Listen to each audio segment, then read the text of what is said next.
নির্বাচনী বন্ডের ইউনিট নম্বর সহ যাবতীয় তথ্য নির্বাচন কমিশনকে জমা দিতে স্টেট ব্যাংক অফ ইন্ডিয়াকে নির্দেশ দিয়েছে সুপ্রিম কোর্ট। ওই নথি জমা দেওয়ার নির্দেশ আগামী বৃহস্পতিবারের মধ্যে। জমা দেওয়ার বিষয়টি ব্যাংক কর্তৃপক্ষকে হলফনামা দিয়ে সর্বোচ্চ আদালতকে জানাতে হবে। ফলে কোন সংস্থা কত পরিমাণ অর্থ কোন রাজনৈতিক দলের তহবিলে বন্ড মারফত দিয়েছে তা স্পষ্ট হবে।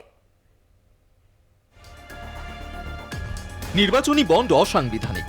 প্রধান বিচারপতি ডিওয়াই চন্দ্রচূড়ের নেতৃত্বাধীন সুপ্রিম কোর্টের সাংবিধানিক বেঞ্চ এই রায় দেওয়ার সঙ্গে সঙ্গে বন্ড সংক্রান্ত যাবতীয় তথ্য যা এতকাল গোপন রাখা ছিল তা স্টেট ব্যাংক অফ ইন্ডিয়াকে নির্বাচন কমিশনের হাতে তুলে দিতে নির্দেশ জারি করেছিল।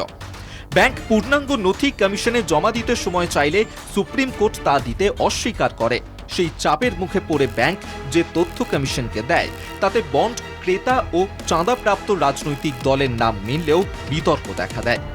অসম্পূর্ণ তথ্য দেওয়ার জন্য সুপ্রিম কোর্টে ফের ধমক দিয়ে ব্যাংকের ব্যাখ্যা তলব করে। সোমবার সেই বিষয়ে সুপ্রিম কোর্ট জানায় ব্যাংককে বন্ডের ক্রমিক সংখ্যা এবং তা চিহ্নিতকরণে তৈরি করা আলফানিউমেরিক নম্বর সহ সমস্ত তথ্য কমিশনে জমা দিতে হবে। এবারেও সময়সীমা বেঁধে দিয়েছে সর্বোচ্চ আদালত। নথি কমিশনকে দেওয়ার বিষয়ে আগামী বৃহস্পতিবার বিকেল 5টার মধ্যে এসবিআই চেয়ারম্যানকে হলফনামা দিয়ে জানাতে হবে আদালতকে।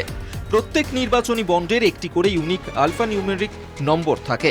এই নম্বরের ভিত্তিতে বন্ডের ক্রেতা ও সেই বাবদ অর্থ কোন রাজনৈতিক দলের তহবিলে জমা পড়ছে তা জানা যেতে পারে। বন্ড সূত্রে সর্বাধিক অর্থ উপার্জন করেছে বিজেপি।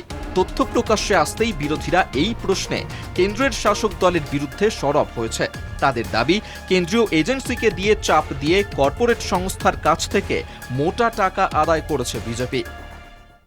ইলেকশন বন্ডকে হাতিয়ার করে আজকে ভারতবর্ষে যারা ক্ষমতায় আছে তারা তাদের ইডি, সিবিআই আর ইনকাম ট্যাক্সকে কাজে লাগিয়ে ভয় ভীতি দেখিয়ে তোলা তুলেছে।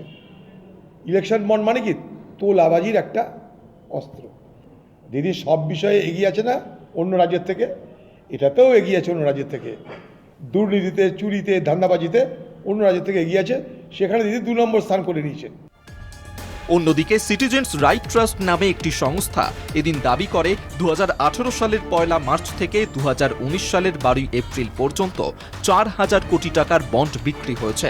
তার যাবতীয় তথ্য প্রকাশ করার আর্জি জানিয়ে বেঞ্চের কাছে আবেদন করে ওই ট্রাস্ট। কলকাতা টিভি।